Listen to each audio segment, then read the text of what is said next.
Okay, it says live now, so we're live. Hello, everybody. I'm not sure how many of you are out there, but even if I'm talking to myself, that's life. I wanted to start with a little line from Bessie Head, from her very fine novel called A Question of Power. Bessie Head is a South African novelist, one of the great writers in the anti-apartheid movement.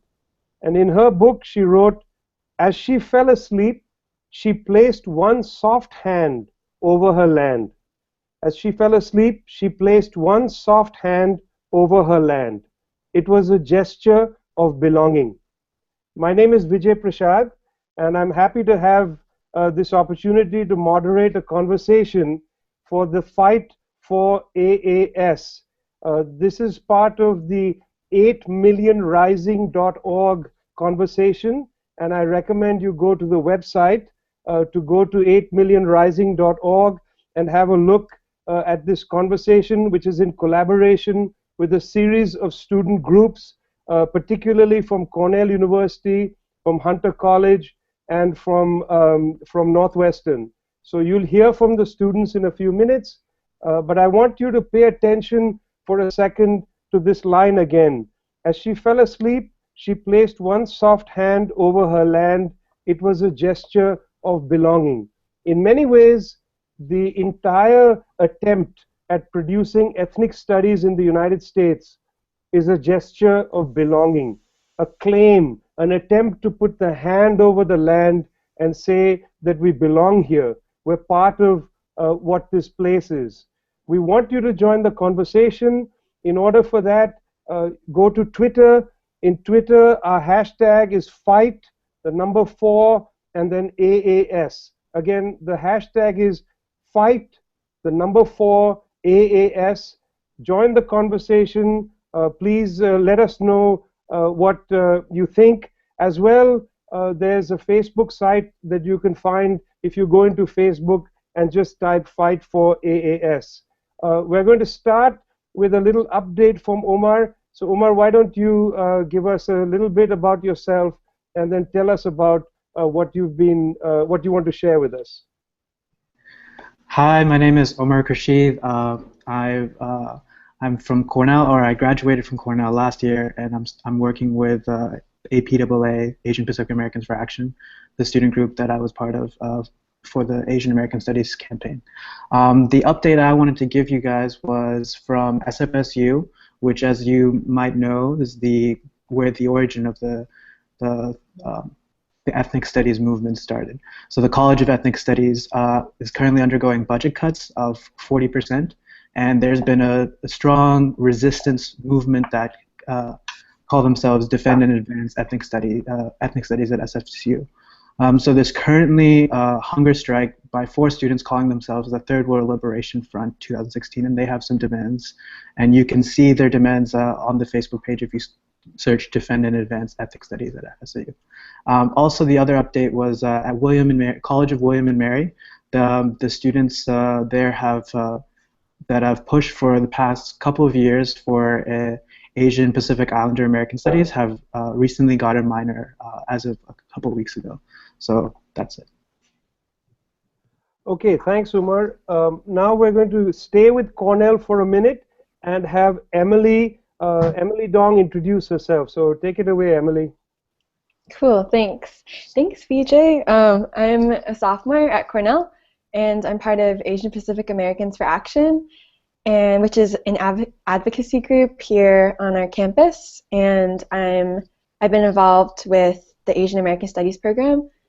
So yeah. Okay, thanks, Emily. We're going to now move on to Hunter College, from where we'll first hear from Linda and then from Kevin. So hello, Linda. Hi, Vijay. Thanks so much for the introductions. My name is Linda.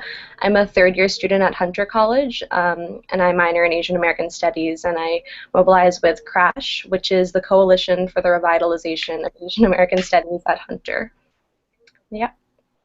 Okay, Kevin, it's your turn now. Hi, everyone. My name is Kevin Park. I'm also with CRASH and Hunter College. I'm a senior studying Asian American Studies. yeah, like Linda said, we've been organizing around the program. I also wanted to give two quick updates as well. One, to just acknowledge that Williams College is also trying to get an Asian American Studies program on their campus.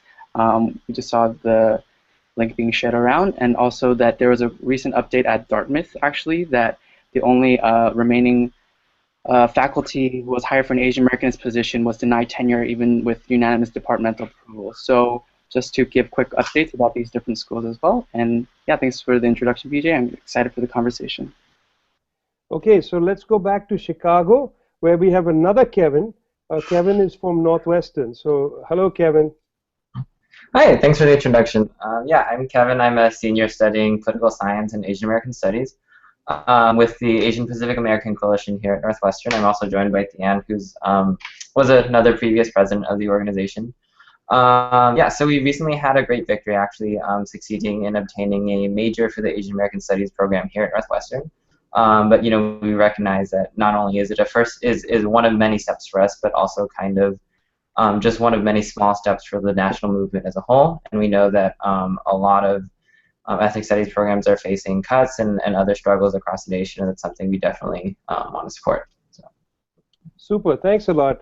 So what we're going to do for the first little period is have a brief history of each of the clubs, and as well, I think, get a little sense of where we are today with Asian American Studies in particular. But of course, as you know, Asian American Studies is a subset of ethnic studies, which is really a subset of what I consider anti-racist studies. So we'll first hear from our friends at Cornell, and then we'll hear from our friends at Hunter, and then we'll come back to Kevin at Northwestern. So why don't you give us a sense, Cornell, of where the clubs have been and where things are today? So hey, I'm going to talk about the history of APAA. So we were founded in the fall of 1996 by two students, Gloria Yu and Michael Cheng. They actually renamed a previous organization called Asian American Coalition. And that group, the AAC, actually began in the early 70s. So they started, I think the earliest record we have is of them in 1972, when they joined a coalition of other third world student groups, Native American students and Chicano students, pushing for ethnic studies, Asian American studies, Native American studies, and Chicano studies. That was a movement that they started in 1972 till 1974. They submitted a proposal. They did an ethnic studies conference back then, but it didn't get anywhere. And then we also, the Asian American Coalition was also part of the anti-apartheid movement at Cornell, as well as the anti-war movement. And they were also pushing for more resources for Asian American students, getting the admissions to recruit lower income Asian American students, as well as, in particular, Southeast Asian students who were underrepresented. And then there's another push in the 1980s, 1985, against a cross-racial coalition called the First World Coalition, and they actually, among many other demands, also pushed for Asian American studies. A year later, in 1986, there was the Students for Diversity Academics, and they specifically pushed for a Hispanic studies program as well as an Asian American studies program. In 1987 was when ASP was actually founded. The other thing that the Asian American Coalition was actually helped do was host ICASU, which is the East Coast Asian American Student Union conference in 1988, and then later in 1998 after we became APAA, and in 2008. And since we became APAA, we've been publishing Parallax, which is an Asian American social political journal. We've organized around anti-Asian violence that happened in the early 2000s at Cornell campus and also at Syracuse in the late 90s. And that organizing led to a task force on Asian American issues and also mental health issues, because there was a high suicide rate of Asian American students at Cornell, as well as a low satisfaction of the experience at Cornell by Asian American students. That task force actually led to the creation of the Asian American Center, the A3C, which is a resource center for Asian American students in 2009. So that's most of the things we've been doing. We recently started a celebration for Asian American women. That's what we've been doing since 2008, and Emily can update you with what we're doing now. Yeah, so I think, well, before I talk about what we're doing now, I'm just going to give a brief history about the Asian American Studies program. I think Omar hit upon it, but we were created in 1987 as a program, and we've had about 4.5 lines per faculty. We've been having issues with hiring or filling all these lines, and especially recently we have one professor leaving and some going on sabbatical, so it's just really hard for us to provide classes in the program and retain faculty because we're not actually filling these faculty lines. We just have visiting professors. And regarding APAA and what we're doing currently, so we actually have our first task force meeting tomorrow on how to actually push for achieving department status and actually getting a major for Asian American Studies. So yeah, that's what's happening at Cornell, and we can move towards other schools now. Yeah, so let's go to Hunter College. Sure. So at Hunter College, we have an Asian American Studies program that started in 1993 in response to student and faculty demands. And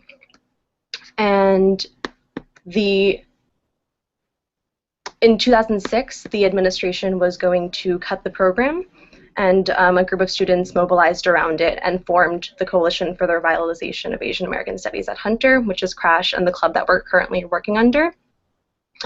So they created a lot of noise around the program and contacted public officials, and they managed to save the program within a year. And that's when the director of the Asian American Studies program was hired, and currently we offer the most Asian American Studies courses in all of the CUNY system, and we're the only Asian American Studies program in the CUNY system. And so it has grown a lot in terms of the fact that we have a director, we have more classes, we have a ton of student enrollment, 40 to 50 minors per semester, but this is largely through the labor of students who've organized around the program as well as the director of the program. And there are still huge gaps in support for our program. All our faculty are adjunct faculty, except for our director, who is full-time but not tenure track. And so with the 10-year anniversary of Crash's founding, we've launched a campaign to advocate for an Asian American Studies major and department. And we started that off with a town hall where we invited students, faculty, administrators, deans, and sort of around why we need Asian American Studies. And we met with the dean at our school, the dean of arts and sciences at our school about it. And we received a lot of reasoning around why we cannot have a department, which includes the hiring of 5 new faculty lines, but there is a hiring freeze at CUNY currently, so the argument has been that we cannot hire Asian American Studies faculty, but we really see all these reasons as a lack of investment in Asian American Studies at Hunter College. I don't know if Kevin wants to jump in with anything. Yeah, before I actually move on, just to do a quick shout out to all the people who are watching. I hope you're also tweeting, because this is like dual action happening. So we have a whole team. Shout out to them for being so great on Twitter. If you could retweet, because we're also reaching out to administrators and elected officials, so we all would love if you could help mobilize for what we're doing right now, and quote us and tweet at the elected officials or administrators that our accounts have already tweeted. And that should be in the Facebook description if you don't know what that is.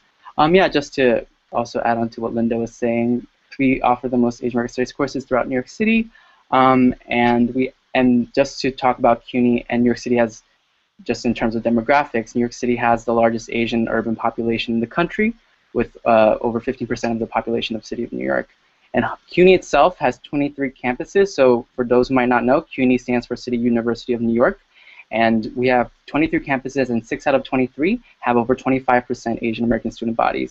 And specifically at Hunter, we have about a third Asian American students that make up the student body. But currently, we, like Linda said, we only have one full-time non-tenure track faculty, and everyone else is adjuncts, which not only speaks to the administration's prioritization of the program, but also the instability of the program itself. And the faculty's contract will be up for expiration next year, which only creates actually a greater urgency for us to mobilize to save the program, which is why we came out to say that we will want full-time faculty hiring lines created for Asian American Studies, as well as a major, approval of a major. Yeah, I think that's about it, and we'll pass the baton. To Northwestern, that's right. We're going back to Chicago again to Northwestern. Yeah, so yeah, as you know, I'm a part of the Asian Pacific American Coalition, which actually started in '91 under the name of the Asian American Advisory Board. In '95, the Asian American Advisory Board successfully organized a hunger strike for the very creation of the Asian American Studies program here at Northwestern. So it's very much a program rooted in Asian American activism. And at the same time, we still didn't get all of the demands. You know, it was very much a step-by-step process in getting to the point we are today. And it's only after 21 years later that we've been able to actually get a major, and we still remain a program, as do many programs across the country. And really, we're working now to both implement the major, but to also kind of get more resources directed to the program, and of course, hopefully in the near future, also make it a department. We've had a growing number of minors every year, and I'm like really happy to announce that we will have our first class of official Asian American Studies majors here at Northwestern next year. And yeah, that's about it. I really hope that not only we can set like an example for a lot of the other schools, both in the Midwest and across the country, but that we can kind of, you know, take a strong stand in this like coalition-based movement as it goes on. So. Well, thanks a lot. You know, I was in the Asian American Studies program at Cornell about 20 years ago, and one of my main colleagues who actually sucked me into this field was Gary Okihiro. And Gary wrote a book in the 1990s called Margins and Mainstreams, where the basic argument was that the mainstream doesn't actually make American history great. You know, talk about Donald Trump. Let's make America great again. You know, what Gary argued was everything good in American history has come from the margins, from people struggling to seize the baton and to move history along. That the good things in this country have never come from the elites, which is why, I mean, I feel an immense sense of pride to share this webinar with young students who are actually carrying the agenda from the margins to the mainstream. It's not administrators who ever made ethnic studies. You know, administrators never delivered ethnic studies, even though you might go to these celebratory events now where a president or a dean will sit there and say, we're so proud to have ethnic studies, we're so proud to have African American studies, so proud to have Asian American studies. Actually, when the students clamored for ethnic studies or Asian American studies or African studies, the administration said this is bogus, it's junk, it's not really worth having on a college campus. So we have to keep in mind that these fields of study, of inquiry, what I call anti-racist studies, is the inheritance of students fighting to bring this onto American college campuses, and that fight has not ended. And I'm really happy to be with all of you to really think through the future of not only Asian American studies, but ethnic studies, not only ethnic studies, but really, friends, anti-racism. That's what we're about. We're not here to stroke our egos. We want to learn our histories in order to make a better country, in order to make a better society. That's what drives us. So on that note, we'll have a little discussion amongst those of us who are on this panel. Let's call it a panel. We'll have a little discussion. Then we're going to go to Twitter to answer questions. So make sure that you remember that the hashtag on Twitter is fight the number 4 AAS. So fight for Asian American Studies. Fight the number 4 AAS. So join the conversation there. But before we get to the Twitter questions, let's have a little chat amongst each other. The thing I want to start with really is to ask you why, after all these years, I mean, after all, Asian American Studies is rooted in the fight in San Francisco in 1968. You know, before any of you, I mean, some of your parents might have been born in 1968, just about 1968. So it's like prehistory for most of you when Asian American Studies begins. And it's unfathomable that this is continuing in every generation to be a struggle. So I want to ask you very briefly, friends, to just, you know, give me a testimony of why this Asian American Studies matters to you at all. Who's going? Emily? Sure. Yeah, so I think it's interesting you bring up San Francisco State University, like especially since you think about how they called themselves the Third World Liberation Front back in the 60s, and then now you have in 2016 they're calling themselves the Third World Liberation Front in 2016. For me, something really powerful about Asian American Studies and maybe any sort of ethnic studies is the idea of resistance. I think any resistance is really interesting to me, and to be able to kind of reclaim resistance, like tactics, strategies, especially how students are resisting against certain university structures, it was really powerful and inspiring.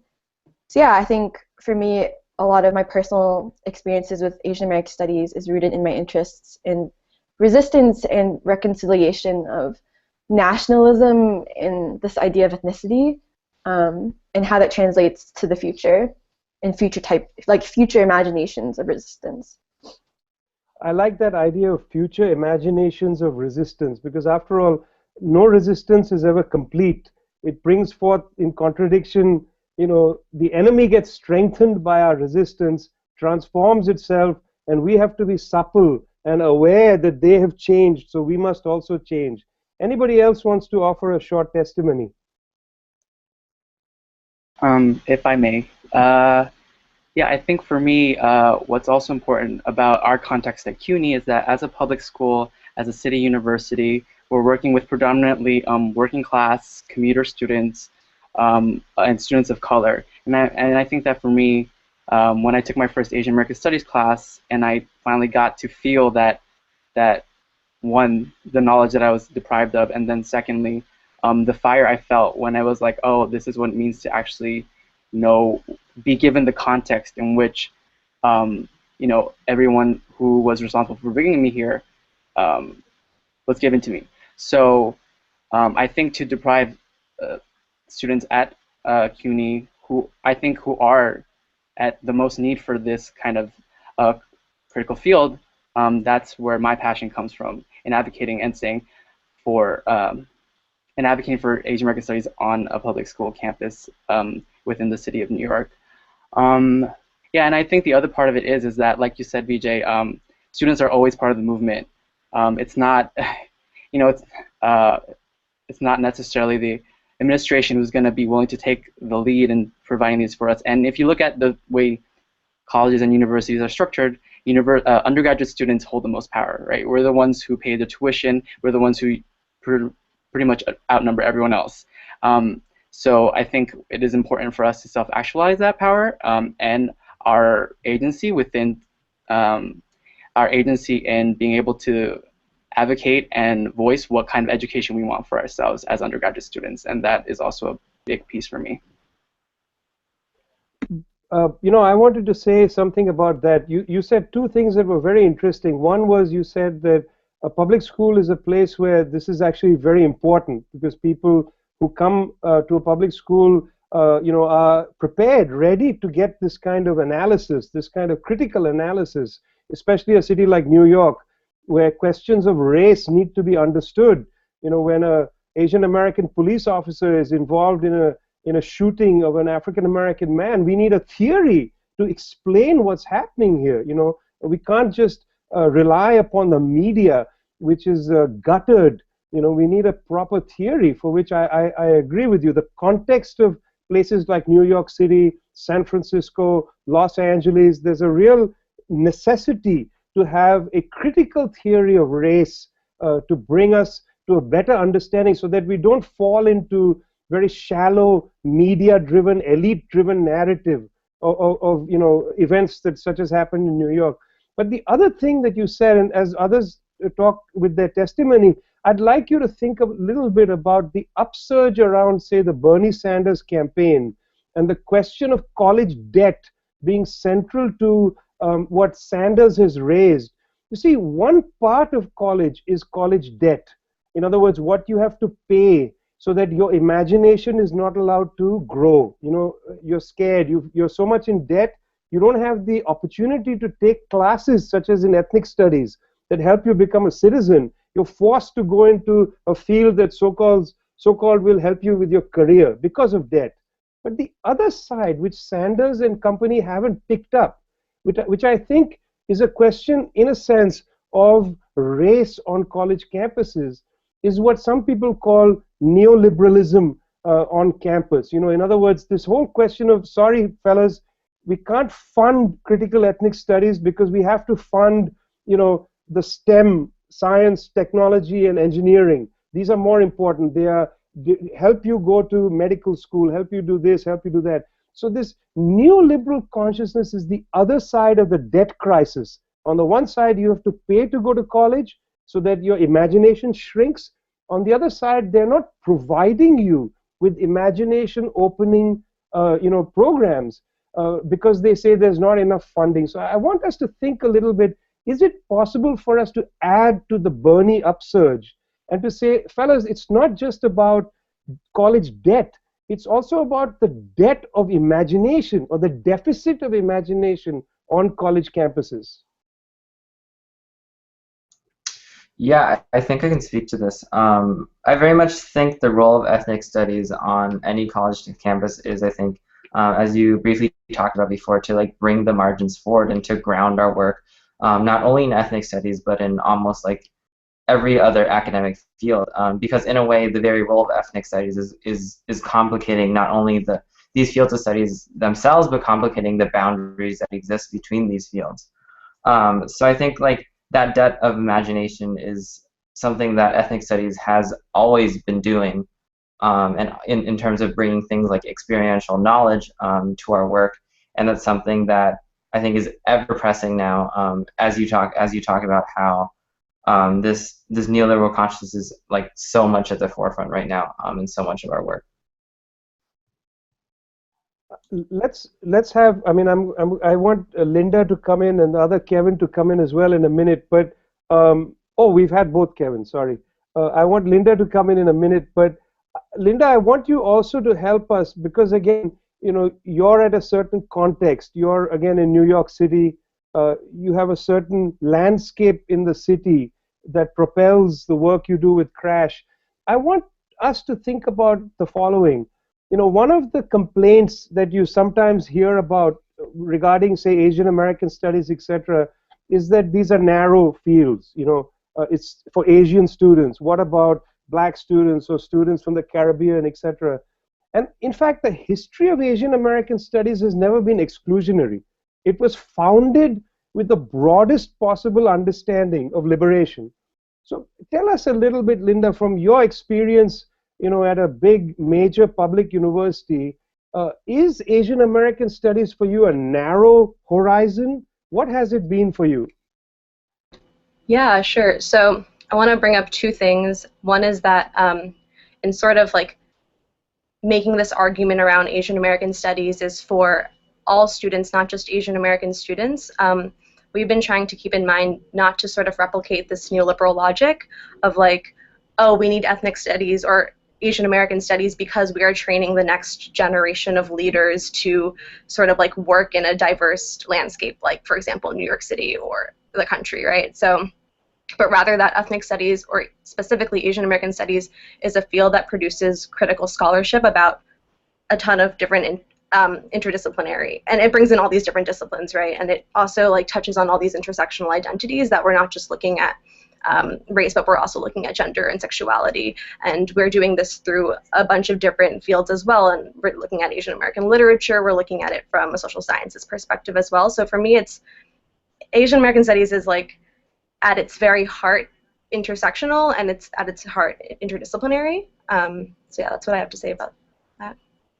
Just to let you know, we're about halfway through this webinar, and our hashtag again is #4AAS. At some point, not your Twitter questions, so make sure you have questions. We're going to come to Omar for a minute now. Omar, I want you to think a little more along the lines of what Linda just talked about, the importance of intersectionality, that something like Asian American Studies is has a broad connectivity, let's call it that, links out, reaches out to other liberation struggles, whether it's questions of sexuality, questions of identity in broad sense, and of course also questions of class. What is your testimonial about Asian American Studies and this broad intersectional landscape? Right. So my experience in Asian American Studies is actually, I found out about Asian American Studies like in my senior year, and so I was only able to take one course, which was the South Asian Diaspora course that you founded 20 years ago, and the Professor Munasinghe is actually teaching. And my experience in that course was that that in particular that the knowledge that I was learning, that we weren't just looking at the specific South Asian migrations, but their relations with communities that they interacted with. So, for example, if we're looking at the East Indians in Trinidad and Tobago, and then the creolization that happened there, and the sort of the mixing that happens, and that how like that how do I articulate it? That it created a very different politics that was both.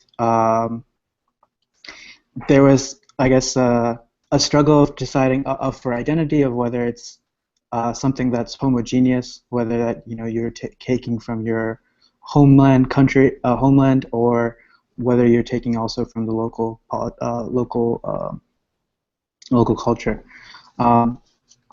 Pretty much what I learned from that course was that the struggles of, for example, the coolie labor in Trinidad and Tobago, how that related to the abolition of slavery and the sort of positionality of Africans in Trinidad and Tobago, and then the East Indians. So there's I think the relations that you see between is definitely studied and examined and critically thought about in the coursework. So I'm actually glad you brought up the idea of people teaching classes, because after all, that's at the heart of the mission of ethnic studies, Asian American studies, anti-racist studies, etc. The other piece of this, of course, is as I mentioned earlier, and as all of you are living embodiments of, is student politics and students driving their own agenda. But let's come back to the classes for a few minutes. Recently, I was talking to Soya Jung. I don't know if you know the work of Change Lab, and I made a facetious comment that Asian American Studies is run out of gas. Essentially, it developed out of the '68 strike. Very important histories were written. Very important arguments were made about the so-called contribution of Asian Americans to U.S. history, just as in the same way African American history argued for the so-called contributions. And the reason I keep saying so-called is that after all, it's not like Asians contributed to American history, as if American history is a thing itself and Asians just contribute. I mean, this is the fallacy or the whitening of history.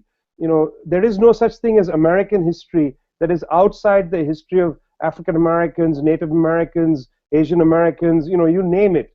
Everybody has actually shaped the history. They didn't just contribute, but that's how we think about it. We say they contributed. So after that period ended, you know, in the 2000s, we began to talk about the intersections. You know, let's say, instead of writing about Asian Americans and white history, just to put it bluntly, it was, what's the relationship between Asian Americans and African Americans, or Asian Americans and Latinos? And a great many books were written about, you know, in the world of ethnic studies, the relationship between different, you know, so-called minority communities. And this has also run out of steam because, you know, how many more books do we need that show that there was a complicated and rich interaction between these so-called minority groups? So what is the next agenda for Asian American studies, ethnic studies?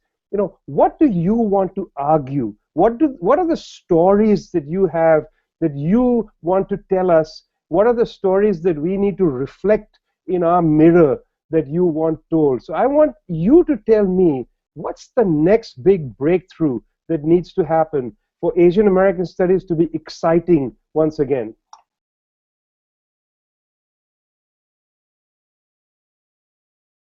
Don't think too hard. And by the way, the hashtag again is Fight4AAS. So come on, somebody. What's the next big breakthrough? What ideas do you have?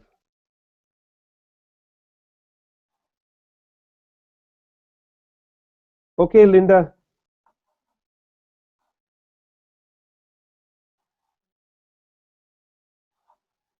I'm just trying to charge my laptop right now. Okay. Okay. I'm just trying to reach for the apple. Okay, Kevin Park, what do you have to say for yourself? It's a pretty loaded question there. I would say this is part of it. The need for Asian American studies, like you said, to take a critical examination at where it's come from and where are we now. I mean, in terms of, I mean, there's still so much work being done in trying to include people in the margins, within the margins. So I feel like there's so much work in terms of, like, you know, there's always a discourse about including, like, is there space within Asian American studies when it's, what am I trying to say?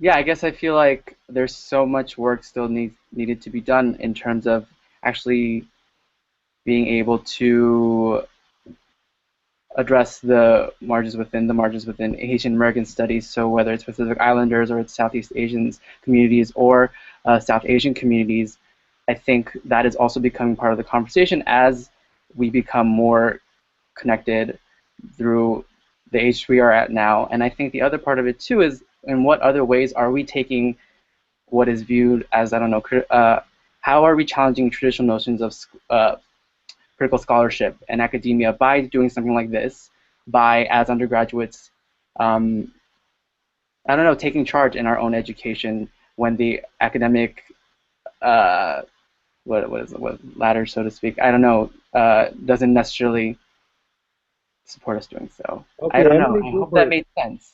Yeah, it made sense. Now it's for Emily. Let's have Emily come in. Yeah, sure. Okay, this is kind of off of what Kevin's saying, but not really. So I think, like, for me, I think there needs to be more talk of, like, this idea of nationalism. Like, I think you mentioned it before, Vijay, like, this idea of, like, Americanness.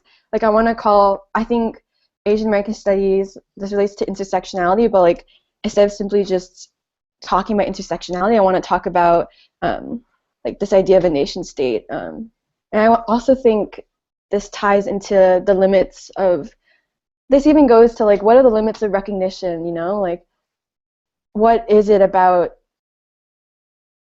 I don't think we're fighting for recognition of Asian American studies. I think it's about, like, reclaiming a certain sort of power or resistance. This goes to, like, why I'm interested in Asian American studies. So And when I talk about nationalism, I think maybe it's in a way broadening the idea of Asian American studies, like what is American, what are the Americas, and how does this relate to not just Asian American studies, but like the idea of other settler states, and like what can that inform us about resistance and how to move forward. So I think maybe I opened a can of worms there or something, but maybe other people can jump in. By the way, I don't think you opened a bad can of worms. I think this is perhaps exactly where we are. I mean, after all, we've been now 15 years in the era of the global war on terror. And, about 12 years ago, Amerasia Journal, which was one of the flagship journals of Asian American studies, did a special issue on the global war on terror. After all, this has effects on Asian Americans in the United States, that is, those who are Muslim, those who look like Muslims, those who are terrorists or look like terrorists, I mean, etc. There's a domestic component of it. And of course, the United States has been at war in one Asian country or the other almost non-stop from the end of World War II. Korea, Vietnam, and now, of course, Iraq. You pick your Asian country, and the United States is at war in it. So questions of war, questions of who is an American, I mean, you've nailed it. Perhaps the great revitalization of Asian American studies has to come from not only the so-called contribution of Asians to American history, but the critique of nationalism. I think that's a very good way to frame it. Anybody else? We have a few minutes for this section. I was just going to add that I think that the sort of birth of the ethnic studies movement was with an anti-imperialist politics, right?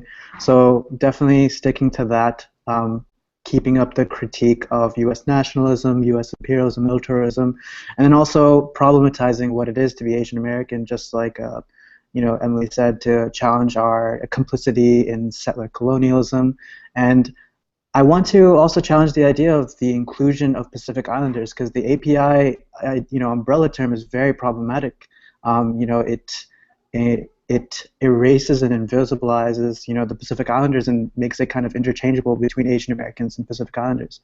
There's indigenous communities that we need to consider. At SFSU, the Pacific Islanders Club actually asked for Pacific Islander studies that is separate from Asian American studies to be created. So something along those lines might be something we want to think about as not just inclusion for the sake of including, but actually seeing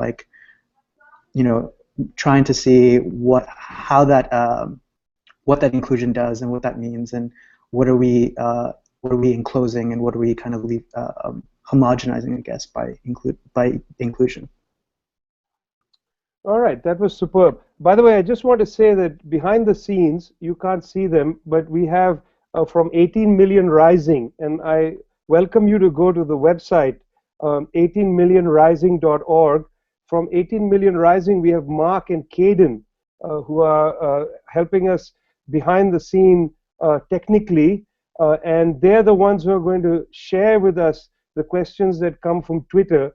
So don't forget, the hashtag is fight, the number 4 AAS, and we have some questions already in from Twitter, and I'm going to just read a few of them out and let you think about answers. So why don't I read a couple of them, friends, and then I guess you guys need to take some notes to remember the questions. I'll read a couple of questions and then we can try to answer. Question from Eric. With generations of AAPI student activists for your campuses, what efforts are underway to include alumni today? This is an interesting question, and the way I'd like to just extend it is, is there really, has there been a capture of generations of activists on campus who, after they graduate, I don't know what happens to many of them. Is there a way to capture some of that energy and enthusiasm and bottle it into a powerful fist, to fight for democracy on college campuses? And by the way, while we're at it, democracy in America. So how do you engage with the alumni, and should there be some way to capture that energy? I I'm actually very excited about this question because Crash in its 10 years of founding would be nowhere without its founders from 2006. They did a great job of leaving us, that logo you see in my lower third, they created that in 2006. They also left us the Constitution, because the charting process here is very arduous. And even the logistical stuff like that was enough. And we had the opportunity to actually connect with the founder, Olivia Lin, as well as other co-founders like Christopher Eng, Wen, and we actually reached out to them to organize a Crash alumni dinner to ask them how they did it 10 years ago. And then as a way to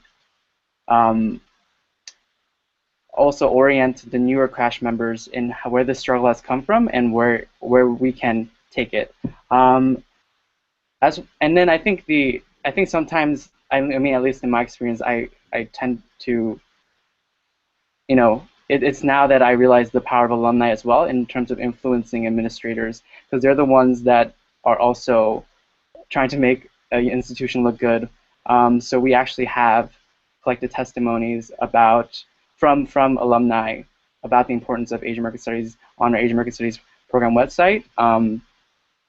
And we're also asking them for letters of support, and I think looping them in throughout what we're doing. And then we were even thinking of starting an Asian American Alumni Association group to hold, because the fight for an Asian American Studies major will definitely outlast probably the current members here. But in order to keep that going, to make sure that the administration doesn't know that we're not going anywhere, we've been here for 10 years. I hope their names strike fear in the current administration's hearts, and that ours will, and that we'll be checking back every year. How's the process going, just to make sure that as alumni we can stay engaged even after we leave.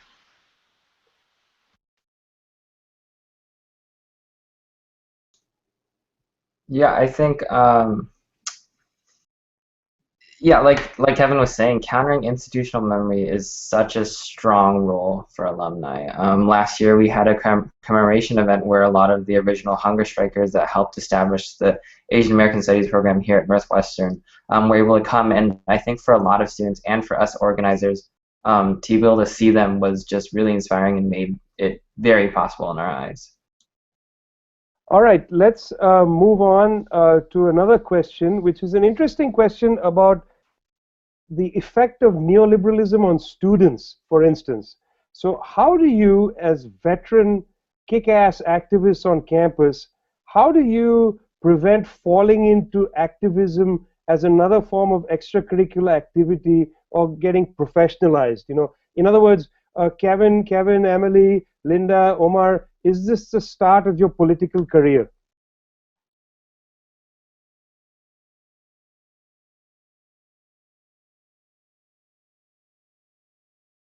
There's complete silence from everybody. It's interesting. Yeah, so actually this tweet's from my TA for Asian American Studies, and I was complaining to her about the professionalization of activism. Like, it's something you see on college campuses everywhere.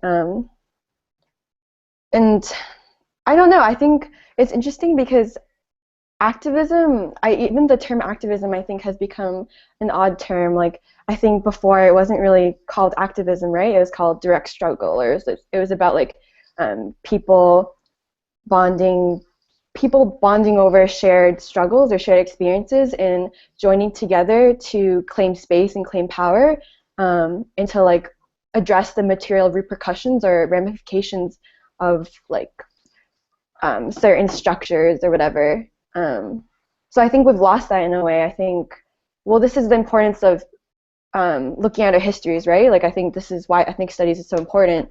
How are you supposed to move forward and address the material ramifications of like white supremacy or like neoliberalism if you don't know the history and you can't look at certain like strategies that people use to rise up and fight against these structures. So, see, one of the interesting shifts was the shift on college campuses from kind of radical student activism to public policy, and the desire to, be very reasonable. Obama recently attacked activists saying, why do you silence people, etc. You know, you should just argue with them. I mean, I don't understand that, because let's say, some guy is giving a commencement speech. How am I going to have a dialogue with that person? That person doesn't take me seriously. So you stand up and say, I don't agree with you, you're a war criminal. Which they say, don't disrupt it. So there has been this concerted effort to shift student politics from activism of a radical kind to public policy pseudo-reasonableism, let's call it that. And I think, this needs discussion. People need to think about, how do they want to be activists? Do they want to be activists as the beginning of a reasonable political career, or do they want to change the world? Because, I mean, a reasonable political career doesn't change the world. You just become part of the mainstream. There's been a question about whether to shift, Asian American studies from what it was to a diasporic approach. And I think, in a sense, that shift has already occurred. So-called transnational Asian American studies and such like. I think the really interesting development we've had here is this idea of the critique of nationalism. And I think we should take this seriously. We should try to develop what is an Asian American studies which is a critique of American nationalism. In the age of Trump, I think this is a really good idea. We're going to move on now to some Twitter work that you have to do. I think Kevin and Omar are going to take us to this. Why don't we first go to Kevin to tell us what to do on Twitter. So Kevin, go ahead. Thanks, Vijay. So hopefully everyone throughout this conversation has been following also the hashtag #FightForAAS. If you haven't heard it at least 5 times, it's #FightForAAS with the number 4. And it would be a tremendous help to retweet what has been going on, just to make sure that people are seeing this as a trending conversation.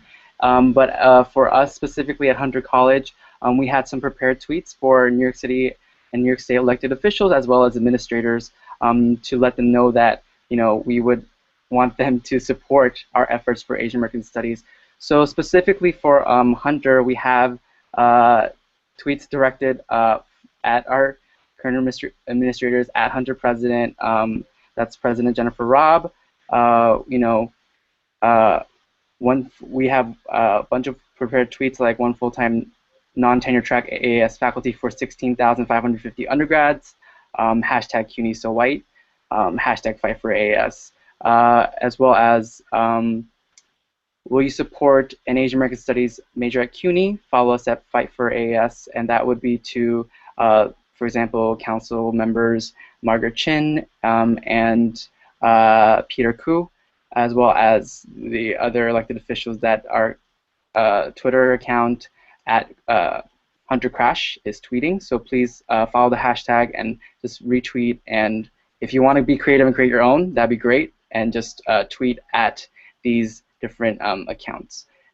So yeah, Omar, did you want to add anything else? Right. So for Cornell, our main targets are, the institution and the administration. So at Cornell for the institution, the College of Arts and Sciences, which is at Cornell CAS. That's where Asian American Studies is actually hosted under.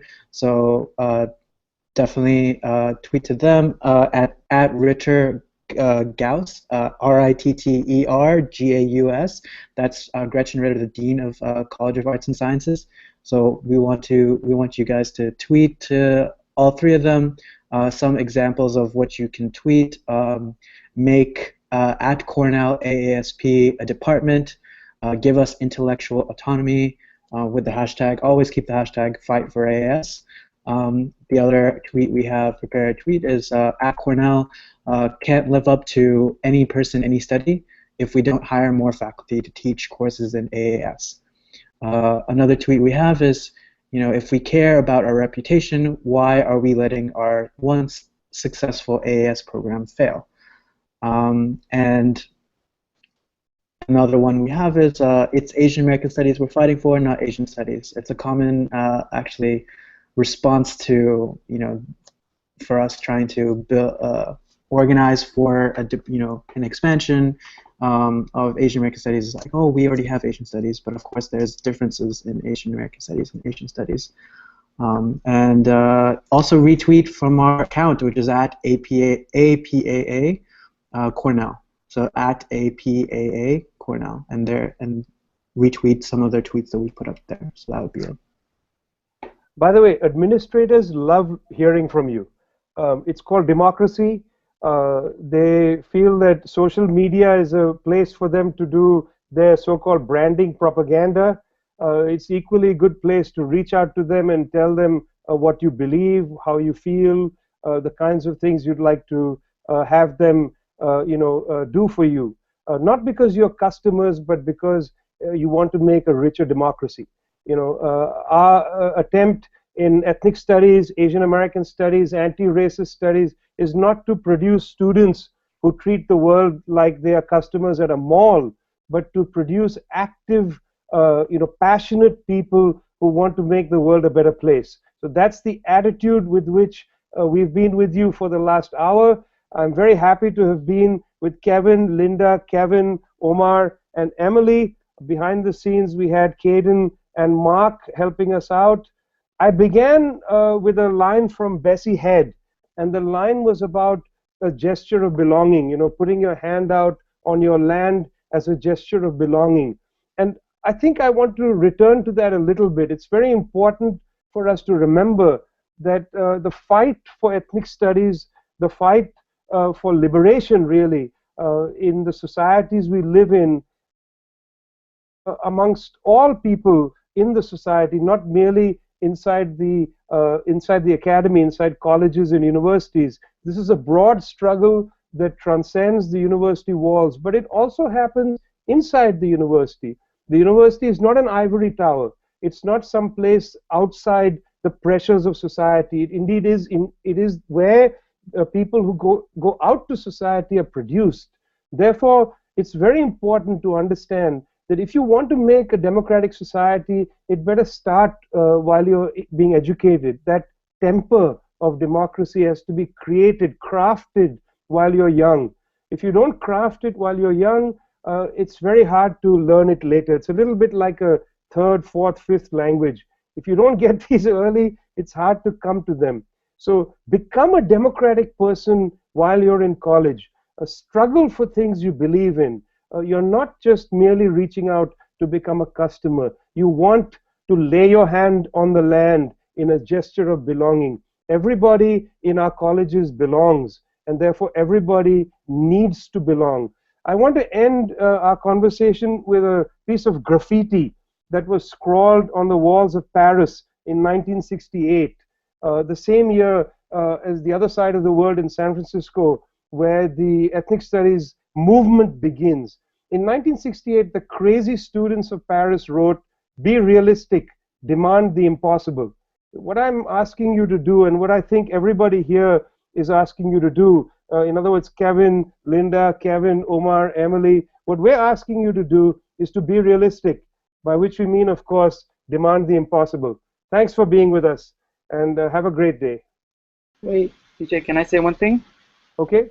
Yeah, I was just going to say, one, someone asked where the sample tweets can be. For a Hunter Crash, at least, with 2As, we can pin a tweet that links to all the sample tweets. And then secondly, we want this to be an ongoing conversation, at the very least among the undergrads. So please follow our accounts so that we can talk about organizing more webinars or just even dialogues and strategizing between other schools.